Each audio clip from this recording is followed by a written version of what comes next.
مباراة النمسا وتونس. الدقيقة 69، هجمة لصالح المنتخب التونسي.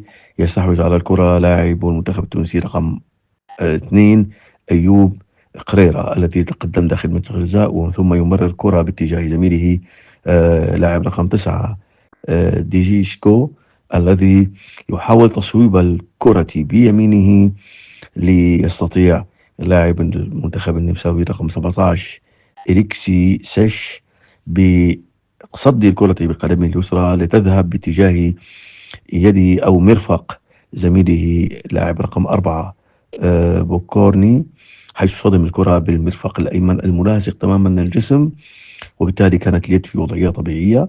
والشيء الأهم بأن الكرة جاءت ملعوبة من قدم زميله باتجاه يده، وبالتالي لا وجود للمسة يد.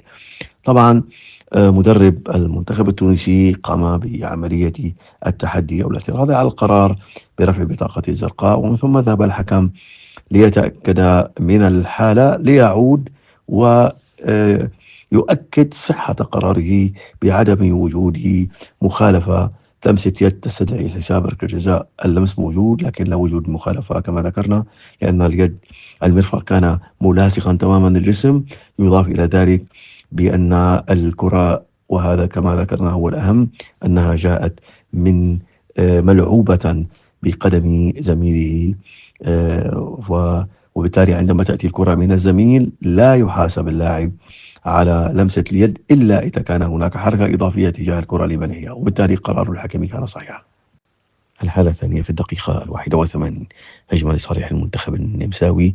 الكرة بحوزة المهاجم رقم 10 ماركوفيتش، الذي يخرج إليه حارس مرمى سليم وعسكر، ويقوم في محاولة للعب الكرة بيده اليمنى، إلا أن اللاعب ماركوفيتش يستطيع أن يحول مسار الكرة عن حارس المرمى، إلا أن الحارس قام باستخدام يده اليسرى من على الساق اليسرى من الخلف للمهاجم، ما أدى على عقرته وسقوطه داخل منطقة الجزاء، فكان قرار الحكم صحيحا باحتساب ركلة الجزاء.